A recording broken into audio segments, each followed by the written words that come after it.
अस्सलामुअलैकुम। Bull news के साथ मैं हूँ फायका मौज़म और मैं हूँ सहर फातिमा। हेडलाइंस आप जान चुके हैं। बुलेटिन का बाकायदा आगाज़ करेंगे और आगाज़ में आपको बताएं कि कौन बनेगा वज़ीर आज़म। अरकान असम्बली आज वोट के जरिए अपना फैसला सुनाएंगे। इत्तेहादी जमातों के उम्मीदवार शहबाज शरीफ और सुन्नी इत्तेहाद कौंसिल के उम्मीदवार उमर अयूब आमने सामने होंगे। दोनों उम्मीदवारों ने कागजात नामजदगी जमा करा दिए हैं। शहबाज शरीफ को 200 से ज़्यादा और उमर अयूब को 90 से ज़्यादा वोट मिलने का इम्कान है। वज़ारत उस्मा के लिए 169 वोट दरकार हैं। तकरीब हल्फ बर्दारी पीर को ऐवान सदर में होगी। सदर आरिफ अलवी नए मुंतखब वज़ीर आज़म से हलफ लेंगे। कौन होगा वजीर आजम पाकिस्तान, फैसला इतवार को होगा। इत्तेहादी जमातों के उम्मीदवार शहबाज शरीफ और सुन्नी इत्तेहाद कौंसिल के उमर अयूब मुकाबले में हैं। दोनों उम्मीदवारों के कागजात नामजदगी मंजूर हो चुके। इलेक्शन में शहबाज शरीफ को 200 से ज्यादा वोट मिलने का इम्कान है। उमर अयूब को 90 से ज्यादा वोट मिल सकते हैं। कौमी असम्बली में मखसूस नशिस्तें मिलने के बाद नून लीग के नंबर सबसे ज्यादा 108 हैं। 14 मखसूस नशिस्तें मिलने के बाद पीपल्स पार्टी के 68 अरकान है। MQM को 5 मखसूस नशिस्तें मिली थी, जिसके बाद मुत्तहिदा अरकान की तादाद 22 है। काफ लीग के 5 और इस्तेहकाम पाकिस्तान पार्टी के 4 अरकान भी इत्तेहाद का हिस्सा हैं। दूसरी जानिब मखसूस नशिस्तों के बगैर सुन्नी इत्तेहाद कौंसिल के 91 मुंतखब अरकान असेंबली में हैं। 8 नशिस्तों वाली JUI ने किसी भी उम्मीदवार की हिमायत न करने का ऐलान कर रखा है। शहबाज शरीफ के हक में 22 वोट आ गए। MQM ने वजारत उस्मा के लिए नून लीग को नवाज दिया। शहबाज शरीफ को चुन लिया। इस्लामाबाद में होने वाली अहम बैठक में लीगी कायदीन ने रूठी मुत्तहिदा को मना लिया। सदारती इलेक्शन के लिए आसिफ अली जरदारी ने कागजात नामजदगी जमा करा दिए हैं। बानी PTI ने महमूद खान अचकजई को उम्मीदवार नामजद कर दिया, जबकि सदर मुमलिकत का इंतखाब 9 मार्च को होगा। आसिफ अली जरदारी को वाज़ेह बरतरी हासिल है। बिलावल भुट्टो जरदारी कहते हैं महमूद अचकजई PTI के नुमाइंदे बनने जा रहे हैं तो उन्हें कौम परस्त नहीं कहा जा सकता। विफाकी हुकूमत में वजारतें नहीं ले रहे, लेकिन अपनी राय ज़रूर देंगे।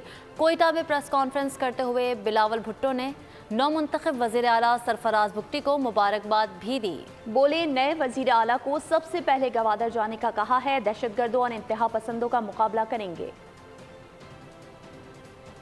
अचकजई साहब, जिसके लिए मेरा बहुत एहतराम है, इज़्ज़त है, अगर वो PTI का नुमाइंदा बनना जा रहा है तो फिर वो अपने आप को कौम परस्त तो नहीं कह सके। वफाकी हुकूमत में पाकिस्तान पीपल्स पार्टी की तो हम वजारतें तो नहीं संभालेंगे, मगर हम अपने इनपुट ज़रूर देंगे। चीफ मिनिस्टर सरफराज भुट्टी साहब को मुबारकबाद देना चाह रहा हूँ। मैंने चीफ मिनिस्टर सरफराज भुट्टी साहब से ये रिक्वेस्ट किया है कि जो पहला दौरा बहैसियत वज़ीर आला बलोचिस्तान वो इंशाअल्लाह ताला गवादर में होगा। हमारा कोशिश होगा कि जहाँ तक दहशतगर्दी है, हम नेशनल एक्शन प्लान के मुताबिक दहशतगर्दों का, इंतहा पसंदों का मुकाबला करें।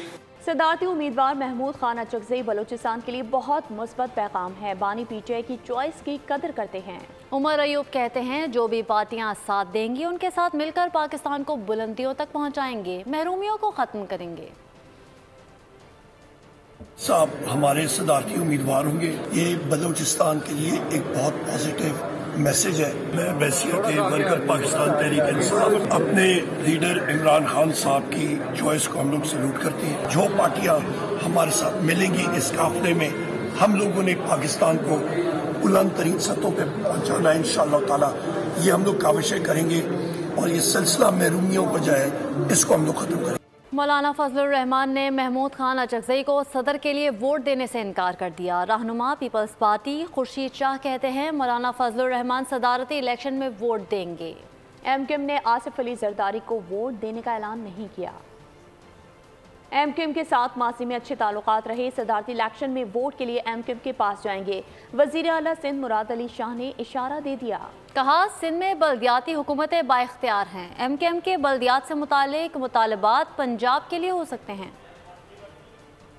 पास जाएंगी, जिसकी वोट है उन सबसे रिक्वेस्ट करेंगे। मैंने तो आपको याद होगा असेंबली के अंदर स्पीकर के इलेक्शन के लिए भी रिक्वेस्ट की थी मेंबरान को कि हमें सपोर्ट करें, और इंशाल्लाह ताला प्रेसिडेंट आसिफ अली जरदारी साहब के लिए भी हम पार्टी की लीडरशिप की गाइडलाइंस में हर एक से रिक्वेस्ट करेंगे। उनके के साथ हमारी पहले भी अच्छे ताल्लुकात रहे हैं, हमने कोalitions में भी साथ काम किया है, आगे चल के भी हम एक वर्किंग रिलेशनशिप जरूर रखना चाहेंगे कि असेंबली के अंदर इस सूबे के फलाह के लिए, सूबे के लोगों के लिए, सूबे के लोगों की तरक्की के लिए, अमन अमान के लिए हम कोऑपरेट करें, वो हमसे कोऑपरेट करें, और हमारी जो भी गलतियां हैं उस पर जायज तनकीद जरूर करें ताकि हमें भी इस्लाह का मौका मिले। पाकिस्तान पीपल्स पार्टी के मीर सरफराज बुगटी बलोचिस्तान के वजीर आला मुंतखब हो गए। उनके मद्दे मुकाबिल किसी उम्मीदवार ने कागजात जमा नहीं कराए। खैबर पख्तूनख्वा असेंबली में अली अमीन गंदापुर ने हल्फ ले लिया। गवर्नर हाउस पेशावर में नौ मुंतखब वजीर आला से हल्फ लिया गया। आज का दिन बलोचिस्तान और खैबर पख्तूनख्वा असेंबली के नाम रहा। पाकिस्तान पीपल्स पार्टी के मीर सरफराज बुगटी बलोचिस्तान के नए वजीर आला बन गए। चुनाव के लिए पोलिंग में मीर सरफराज बुगटी ने 41 वोट लिए। सरफराज बुगटी का कहना था कि किसी किस्म की करप्शन को बर्दाश्त नहीं किया जाएगा। खैबर पख्तूनख्वा में हुकूमत साजी का अहम मरहला मुकम्मल हो गया। अली अमीन गंडापुर ने वजारत आला की कुर्सी संभाल ली। हल्फ बर्दारी गवर्नर हाउस पेशावर में हुई, जहाँ गवर्नर हाजी गुलाम अली ने वजीर आला से हल्फ लिया। अली अमीन को चुनाव में 90 जबकि डॉक्टर इबादुल्ला को 16 वोट मिले। अफसोस ने पाकिस्तान में इंतखाबात को शफाफ करार दे दिया है। ताज़ा तरीन सर्वे में 54% अवाम ने इलेक्शन को मुनसिफाना, जबकि 39% ने तहफ़्फ़ुज़ात का इजहार किया। अफसोस ने पाकिस्तान में इलेक्शन की शफाफियत और धांधली से मुतालिक रिपोर्ट जारी कर दी। रिपोर्ट के मुताबिक चारों सूबों में 3000 से ज्यादा लोगों ने सर्वे में हिस्सा लिया। पंजाब में 63, सिंध में 62%, बलूचिस्तान में 55 और केपी में 33% अवाम के मुताबिक इलेक्शन शफाफ हुए। हर 5 में से 3 पाकिस्तानियों का ख्याल है इलेक्शन का इनेकाद शफाफ और मुनसिफाना था, जबकि 39% ने इंतखाबात को धांधली ज़दा करार दिया। सर्वे के मुताबिक तमाम सूबों के मुकाबले में खैबर पख्तूनख्वा में सबसे ज्यादा धांधली हुई, जो 73% थी। खबरों के सिलसिले को आगे बढ़ाएं और अभी आपको बताएं कि धांधली करके हमें ऐवान से निकाला गया, अरबों रुपए लगाकर इंतखाबात के नाम पर मजाक किया गया। इलेक्शन को 25 करोड़ अवाम ने हुकूमत बनने से पहले ही मुस्तरद कर दिया। अमीर जमात इस्लामी सिराजुल हक की तनकीद, कहा जुल्म, जबर और इस्तेहसाल का निज़ाम मजीद नहीं चलेगा। मुतालबा किया कि इलेक्शन में कौम ने जिस पर एतमाद किया उसका हक दिया जाए। से हमें बाहिर किया गया और धांधली की गई, हमारे वोट चुराए गए। जाली इलेक्शन, जाली हुकूमत नहीं चलती है। आप 2 महीने चलाएंगे, आप 4 महीने चलाएंगे, ज्यादा से ज्यादा 9 महीने चलाएंगे। बहरहाल ये कंपनी चलने वाली नहीं है। जमात इस्लामी का अज़म है, जमात इस्लामी का ऐलान है कि हम पाकिस्तान के 25 करोड़ अवाम के हुकूक के लिए लड़ेंगे। ये जुल्म का निज़ाम, ये जबर का निज़ाम, ये इस्तेहसाल का निज़ाम, ये अब मजीद नहीं चलेगा। इलेक्शन कमीशन से कहता हूँ कि जितना जल्द आप इलेक्शन में कौम ने जिस पर एतमाद किया है उनको उनका हक दिया जाए। पीटीआई वाले अमेरिका से अपने लीडर को एनआरओ दिलवाने की भीख मांग रहे हैं। आईएमएफ से भी कह रहे हैं एनआरओ दिलवा दो। रहनुमा नून लीग एहसन इकबाल कहते हैं मुल्क की मुआशी बहाली के सफर को फसाद और इंतशार से सबोताज नहीं करने देंगे। एनआरओ नहीं मिलेगा, बानी पीटीआई अदालतों में अपनी बेगुनाही साबित करें।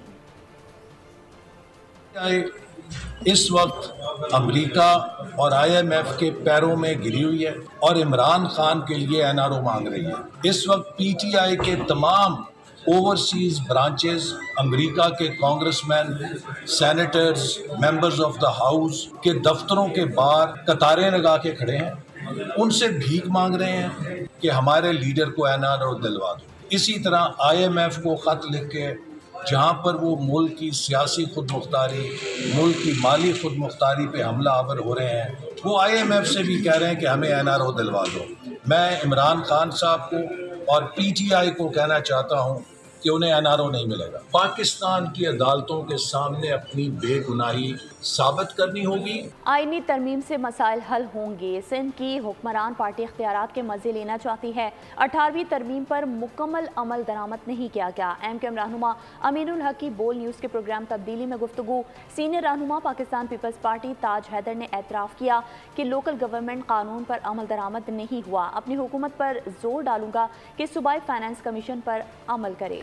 नून लीग रहनुमा कैसर अहमद शेख बोले, मखसूस नशिस्तों से स्पीकर और डेप्यूटी स्पीकर के इंतखाब पर कोई फ़र्क नहीं पड़ा। 9 मार्च से पहले सेनेट की सीटों का फैसला हो जाएगा। सुन्नी इत्तेहाद काउंसिल के सरबराह हामिद रजा ने कहा, अगर मखसूस नशिस्तें मिलती हैं तो सुन्नी इत्तेहाद काउंसिल अक्सरियती पार्टी होगी। लेजिस्लेटिव लिस्ट के अंदर भी नहीं आता, फेडरल लेजिस्लेटिव लिस्ट पार्ट 2 के अंदर भी नहीं आता। तो ये कि सूबे के इख्तियारात वफाक को दे देना, इसके लिए हम राजी नहीं होंगे। डेवोल्यूशन हम चाहते हैं और असेंबली जो सिंध की है वही कानून साजी करेगी। और अगर ये पंजाब की असेंबली भी कर ले और 148A ये भी कहता है कि इलेक्शन कराए जाएं, क्योंकि वो मुंतखब हुकूमतों को इख्तियारात दिए जाएंगे, विलेज काउंसिल्स को नहीं दिए जाएंगे। तो मेरे ख्याल से जिस वक्त MKM बात कर रही थी मुस्लिम लीग से, तो उनको इस पॉइंट को सर फहरिस्त रखना चाहिए था कि पंजाब में लोकल गवर्नमेंट के इंतखाबात होंगे। देखिए, ये तो MOU तो हम 2 पार्टियों ने आपस में साइन किया है ना, ये हम अपनी जो कोई कोलिशन पार्टनर हैं उनको भी जरूर सूबाई असेंबली में भी अब जहाँ कहीं ये कानून होगा तो उसमें भी उनकी सपोर्ट करेंगे और कन्विंस करने की भी कोशिश करेंगे ना। अब इसके अलावा ये तो MKM को भी पता है और के जितनी नेशनल असेंबली में जो उन्होंने हमसे बात की है, जो हमने MOU साइन की है, ये तो दोनों सब पार्टियां जानती हैं ना कि नेशनल असेंबली उसमें क्या कर सकती है और सूबाई असेंबलियां क्या कर सकती हैं। और अब बात करते हैं मौसम की। मुल्क भर में कहीं बारिश तो कहीं बर्फबारी ने ठंड बढ़ा दी है। आज़ाद कश्मीर के सरसब्ज मुकामात बर्फ से ढक गए। सवात में भी हर तरफ चांदी बिखर गई, गलियात भी हर सू सवैती जा गई।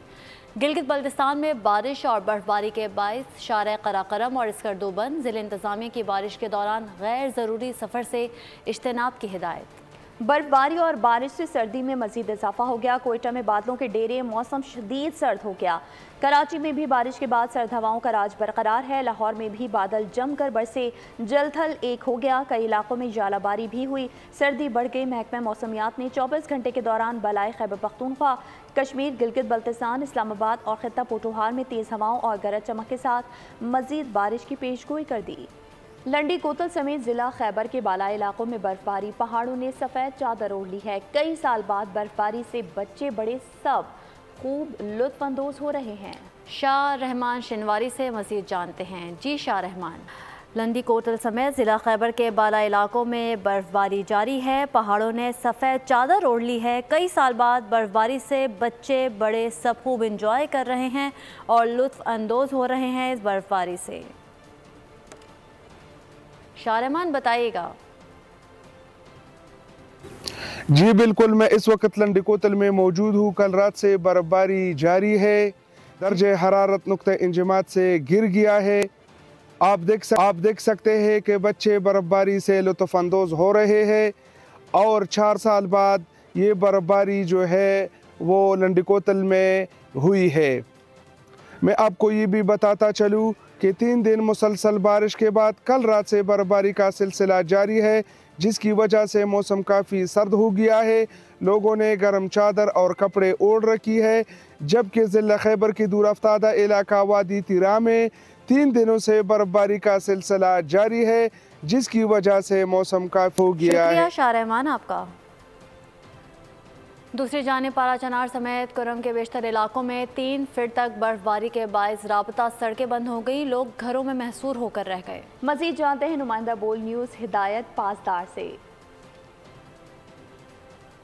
बिल्कुल, इस वक्त आप देख रहे हैं पारा चनार समेत ज़िला कुरम के बेशतर इलाकों में बड़ी अच्छी और ख़ूबसूरत बर्फबारी हो रही है। इस वक्त हम कोई सफ़ेद के दामन में मैके जो एक तफरीही मुकाम है वहाँ पे मौजूद है। यहाँ आप देख रहे हैं बड़ी अच्छी और काफ़ी ज़्यादा बर्फबारी हुई है, मगर इन इलाकों के सयाह इस वक्त भी ना होने के बराबर है। इस वक्त आप देख रहे हैं बिल्कुल इलाका सुनसान नज़र आ रहा है। और हम बताते चले कि ज़िला कुरम के तहसील सेंट्रल कुरम में इंतहाई ज़्यादा बर्फबारी हुई है और चमकनी के इलाकों समेत बेशतर इलाकों में राब्ता सड़कें भी इस वक्त बंद हो गई हैं। वहाँ मकीनों के काफ़ी मुश्किलात का सामना भी करना पड़ रहा है। बेशतर इलाकों में 3 फुट तक बर्फ़ रिकॉर्ड की गई है। इस वक्त आप देख रहे हैं कि पारा चनार के करीब और पारा चनार शहर पे भी हल्की हल्की बर्फबारी हुई है और इस वक्त मतला साफ़ होने को है और महकमा मौसमियात ने आइंदा चंद दिन मौसम साफ़ होने के पेशनगोई। ठीक है हिदायत, आपका बहुत शुक्रिया। और हरिपुर बारिश के बाद सड़कों में पानी जमा हो गया, शहरियों को शदीद मुश्किलात का सामना है। मजीद जानते हैं नुमाइंदा बोल न्यूज़ आसिफ इकबाल से। जी बिल्कुल, हरीपुर में दूसरा रोज़ा बारिश जो है जारी है। मुख्तलिफ इलाकों में मूसलाधार बारिश की वजह से मुख्तलिफ मकामात पर पानी खड़ा है। इस वक्त मैं छप्पर रोड शायद रावत पर मौजूद हूँ। आप देख सकते हैं पूरे रोड पर निकासी न होने की वजह से पानी खड़ा है। ये पानी गुजरने वालों के लिए मसाइल पैदा कर रहा है, इर्द गिर्द के ताजरों के लिए मसाइल पैदा हो रहे हैं। यहाँ मेरे साथ ताजर मौजूद हैं, इनसे पूछता हूँ इनको क्या क्या मसाइल पेश आ रहे हैं। हमने आप तौर पर हर जगह पे हमने आवाज़ उठाई है, पर हमारा कोई पुरसान हाल कोई नहीं था, कोई सुनने वाला नहीं था। आप ये पानी की हालात देख रहे हैं। हमारे पास ये एक तजारती रोड भी यही है, हमारे चलने का रोड भी यही है, हमारे ट्रैफिक का रोड भी यही है, और हमारे तजारत का क्या हाल है आप ये बखूबी देख सकते हैं। ये पानी हमारी दुकानों के अंदर चला जाता है, और बरसाती नाले जो है काफ़ी अरसे से बंद है, अरसा दराज से बंद है, और ये पानी हमारे अंदर दुकानों के अंदर चला जाता है, जिस वजह से हमारे लाखों रुपए का नुकसान हो जाता है। मुकम्मल तमाम की तमाम रोड पर जो है तकरीबन किसी जगह 2 फुट किसी जगह 3 फुट जो पानी खड़ा है। गुजरने वाले के लिए मसाइल है, लोग यहाँ पे गिर रहे हैं। यहाँ लोगों का ये मुतालबा है खैबर पख्तूनख्वा हाईवे अथॉरिटी का ये प्रोजेक्ट है, इसको मुकम्मल किया जाए ताकि यहाँ पर जो है पानी की निकासी का देरी हल हो सके। आसिफ इकबाल, शुक्रिया आपका। फैसलाबाद और गिरदोनवा बारिश के बाद भी स्मोक और फॉग की जद में ठंडी हवाओं से सर्दी की शिद्दत में इजाफा हो गया। मजीद बता रहे हैं नुमाइंदा बोल न्यूज़ राना बिलाल। फैसलाबाद और मुज़फ़्फ़राबाद के आज के मौसम की बात की जाए तो आज भी इन इलाकों में गहरी स्मोक और फोग का राज बरकरार है। 2 दिन हल्की बारिश के बावजूद इन इलाकों में स्मोक में कमी नहीं आ सकी, जिसकी वजह से शहरियों की मुश्किलात में बतदरीज इजाफा होता जा रहा है। आज के दर्जा हरारत की बात की जाए तो आज कम से कम दर्जा हरारत 6 सेंटीग्रेड रिकॉर्ड किया गया है और ज़्यादा से ज़्यादा 15 रहने का इम्कान है। मौसम का हाल बताने वालों की बात की जाए तो उनकी तरफ से मज़ीद 2 रोज़ बाद खुलकर बारिश की तवक्को ज़ाहिर की गई है और 90% बारिश की तवक्को ज़ाहिर की जा रही है, जिसके बाद इन इलाकों में स्मोक और फोग की शिद्दत में कमी आ सकती है। मुसलसल 4 माह से स्मोक छाए रहने से शहरियों की ज़िंदगी जीरन हो चुकी है, फसलें बिल्कुल तबाह हो चुकी हैं और किसानों की मुश्किलात आए दिन बढ़ती जा रही हैं। इसके साथ साथ अगर महकमा माहौलियात की बात की जाए तो महकमा माहौलियात की जानिब से ताहाल स्मोक पैदा करने वाले ज़राए के खिलाफ कार्रवाई नहीं की जा रही, जिसकी वजह से फैसलाबाद का एयर क्वालिटी इंडेक्स 12 से बढ़ना शुरू हो चुका है। आज फैसलाबाद का कम से कम एयर क्वालिटी इंडेक्स 205 रिकॉर्ड किया गया है, जो इंतहाई मुद्रे सेहत है। इसके साथ अगर किसानों की बात की जाए तो किसानों ने हुकूमत से मुतालबा किया है कि मुसलसल 4 माह से वो बेहाल हो चुके हैं, उनके आबियाना और दीगर ज़री टैक्स माफ़ किए जाएँ और खाद्य ना मिलने की वजह से गंदम की फसल को शदीद नुकसान पहुँचने का अंदेशा है, तो उन्होंने मुतालबा किया है कि हुकूमत। ठीक है राना बिलाल, आपका बहुत शुक्रिया। और अब आपको बताएं कि पाक फौज ने कालाम और बहरीन को मिलाने वाली शाहरा पर बर्फ में फंसे हुए सयाहों को रेस्क्यू कर लिया है। शदीद बर्फबारी के बाद लैंडस्लाइडिंग के नतीजे में सयाहों की गाड़ियां फंस गई थीं।